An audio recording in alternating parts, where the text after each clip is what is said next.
Hey y'all, welcome back to Redneck Deck Tech. I'm John, your host, and today we're going to talk about one of my favorite decks, Volo Itinerant Scholar with the background of Folk Hero. Now, at first glance, this looks like a weird pairing because Volo says, when Volo enters the battlefield, create Volo's Journal, a legendary colorless artifact token with hexproof, and whenever you cast a creature spell, note one of its creature types that hasn't been noted for this artifact. So you're going to want a lot of different kinds of creatures for Volo because you can pay 2 and tap him and draw a card for each creature type noted for target permanent you control named Volo's Journal. And then Folk Hero says, commander creatures you own have, whenever you cast a spell that shares a creature type with this creature, draw a card. This ability triggers only once each turn. So Folk Hero says you're going to want a lot of humans and a lot of wizards. And Volo says you're going to want a lot of different creature types. Well, lucky for us, there's a whole lot of different kinds of human jobs and a whole lot of different species of wizard throughout all of Magic, so we can actually build a deck that works pretty well. This is a high-powered deck. I'm going to call it a Tier 4, Bracket 4 deck. It has a bunch of game changers, and it's very controlling and very Staxy. So if you play in a play group where they get salty about Counterspells or salty about Stax pieces, do not play this deck because your friends will hate you. If you play in a high-powered pod where people play interaction and can kill critters that are screwing with their plan, then rock on. I really like this deck because it kind of just sits here and does nothing until it does everything and wins the game. So we start off with Volo and our background, and that gives us Azorius. So everything's going to be blue or white. And of course, we got to have your ramp. Shocker, we got a Soul Ring. Another shocker, we got an Arcane Signet. Now we're going to get into, basic Talisman. We're going to have that. Then Lotus Petal. And then a Mox Diamond. And a Mana Vault. And then a Claim Jumper. I put Claim Jumper in when I powered the deck down a little bit, but I found that even in the more powered up version, when I powered it back up and added my game changers back in, Claim Jumper's still strong. Plus, it's a Rabbit Mercenary, so it's going to give me 2 different types that I could potentially write down in Volo. It will not trigger Folk Hero, but that's okay because Volo is going to draw me so many cards, as are the next section of my veggies. My Mystic Remora, my One Ring. Oh, yeah, I forgot there's a Mox Opal and a Smothering Tithe in there too for more ramp. I got my stacks mixed up. We also got an Esper Sentinel and a Rhystic Study for more card draw. And then a Cephalid Coliseum can get us a few cards. And Polywog Prodigy ends up getting us a good many cards in a high-powered pod. You're probably only going to evolve him maybe twice because most of our creatures are bears. But you will still get a lot of cards in a high-powered pod because people are going to be playing a lot of 1-drops. And then they'll be playing a good many 2-drops if you can get them up to 3 power. And then we've got some card selection in Spellseeker, Mystical Tutor, and Enlightened Tutor. Because this is, at its heart, a Stax and combo deck. That's how it's going to win. So you're probably going to need that Enlightened Tutor. And you may find yourself casting Mystical Tutor to go get your Enlightened Tutor. I've certainly done that. But in a bracket 4 tier, you're going to need some more removal than if you're playing straight up CEDH. So you've got your Path, you've got your Swords. I run Otawara. I'm testing out Cloud's Limit Break. I feel like it could be really strong, and I like the fact that it's super flexible. I'm also testing Iganjo. I haven't played it much because it feels expensive just to nuke one creature, but hey, we'll give it a shot. I run Ghost Quarter because, well, Gaia's Cradle's a card, and so is Field of the Dead, and so is Cabal Coffers, and you need to be able to blow that up. Lorna of the Third Path doubles as blowing up an enchantment or artifact and drawing a card. Witch Enchanters and MDFC, I love these because they can do a thing or be a land. I almost always use this to blow up an artifact or enchantment, but sometimes I just gotta have a land. Then we've got our broader disruption in a Psych Rift, Battle of Bywater, because almost everything we're casting is going to have a power of 2. So Battle of Bywater will affect our opponents way more than it does us. Abstergo Entertainment is one of my recent favorite cards. It can add a colorless, it can filter 1 mana into 1 mana of another color, but more importantly, pay 3 and tap it, exile Abstergo Entertainment, bring 1 historic card from your graveyard to your hand, and then exile all graveyards. This is replacing Scavenger Grounds in all of my decks right now. Now we're getting into what the deck wants to do, and sometimes you just want some things that are just generally good.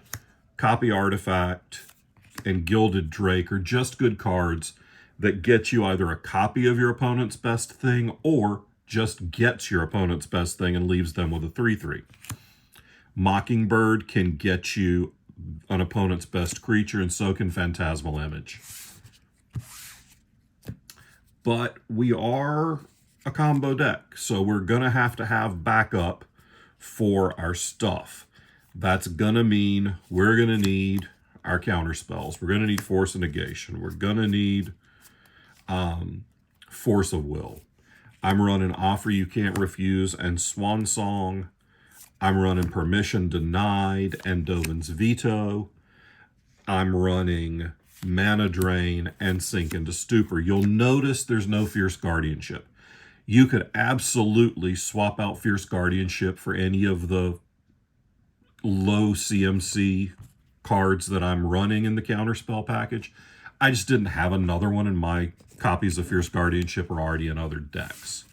So you can absolutely swap out a Swan Song for a Fierce Guardianship or an Offer You Can't Refuse, depending on whether you'd rather give your opponents a bird or give your opponents mana. I frequently want to give my opponents the bird. Then you also need some other protection, because Dawn Charm will either counter a spell that targets you, or it'll just be a white fog, and that can keep you from dying. Teferi's Protection is board wipe protection, and Hydroelectric Specimen is Spellskite, but a land.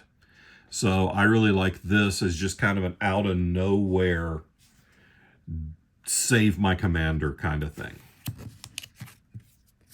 And then we get into the Staxy of it all. And this is where we're going to play a lot of cards that our opponents are going to hate. Probably the least offensive are our Pillow Fort cards.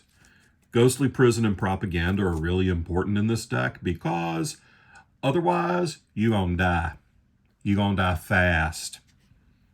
Because eventually they're going to realize that the best way to remove all of these annoying Stax pieces that you're playing is to remove you.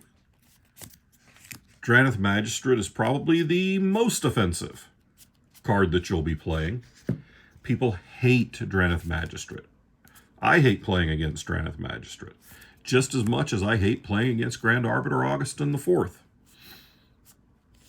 I don't mind playing against a Grand Arbiter or a Voice of Victory, but they're very important in this deck because, again, combo. You want your opponents not to be able to react when you're trying to go off and win. Blind Obedience and Spider-Woman. They're basically the same card. I mean, they have the same mana value. Blind Obedience adds Extort. Spider-Woman adds a body and flying at that.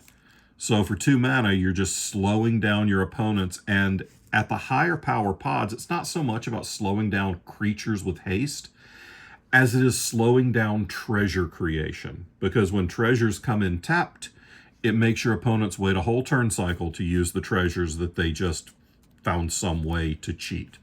And that's why we have a third one of these effects in Dauntless Dismantler 2. Thalia Heretic Cathar, again with creatures and non-basic lands. This slows commander decks down so much. Aven Interrupter is essentially a counterspell, because when it exiles the spell and plots it, your opponent can't cast it that turn, no matter what, because it's plotted. You can only play plotted cards on a later turn. And it's going to cost them 2 more to cast if they don't kill Aven Interrupter before they try to recast it. But hey, since bird's the word, let's play an Aven Mind Sensor too, and that will mess up our opponents when they're searching for things, as will Archivist of Ogma. Okay, it doesn't really mess up our opponents, but it benefits us more than it hurts them, but we get more cards. And then Deep Numb Terramancer is another catch-up white land ramp kind of thing. And then Lavinia, Azorius Renegade. This protects you from free counterspells, and your opponents who are playing a ton of mana rocks, it will slow them down because each opponent can't cast non-creature spells with mana value greater than the number of lands that player controls. So it shuts off things like Mana Geyser, it really shuts down Jessica's Wills, and just mana rocks. So that's your Stax package. And then you've got a few things to just enhance what you're doing. Training Grounds with Volo means that you pay 1 and tap Volo to draw a card for each creature type. Apheto Alchemist and Minamo School of Water's Edge allow you to untap Volo to get another use out of him. And then Delny just boosts a lot of your Stax guys that have ETB effects. Also, Delny is just really good. And then how do you win? It looks a little like this. You play out Volo. So you play Volo, then you play at least 3 creatures so that you can pay 2, tap Volo to draw 3. Then you've got Mind Over Matter on the field. You discard 2 cards to untap Volo and a Soul Ring. Pay 2 and tap Volo again. Draw 3. As long as you are net positive on the number of cards you're drawing on Volo, you can draw your whole deck, and then you can win with Labman or Thassa's Oracle. You can protect that with Grand Abolisher, Voice of Victory, or you can sack a Ranger Captain of Eos to protect it. Now we've got a couple of other combos in the deck. We've got Teferi and Displacer Kitten to again allow you to draw your deck by activating Teferi to bounce a Lotus Petal. And then you recast the Lotus Petal and that'll blink Teferi. Then you can bounce the Lotus Petal again, and you can make your loop with Displacer Kitten, Teferi, and Lotus Petal or Soul Ring. Or Walking Ballista and Heliod Suncrowned, as long as you have 1 and a white untapped. Anytime you remove a counter from Walking Ballista, it'll deal a damage. It'll get a counter because it has lifelink. So boogity, boogity, boogity, boogity, you shoot the whole table. These are our secondary win cons. Our plan, though, is to use Volo to draw our deck, and then use Thassa's Oracle or Labman to win. So that is our deck tech on Volo, Itinerant Scholar, and Folk Hero. We've also got a stack of lands, your usual suspects for land. There's nothing terribly inventive in my land base. I do run the artifact lands to get my artifact count up for Mox Opal.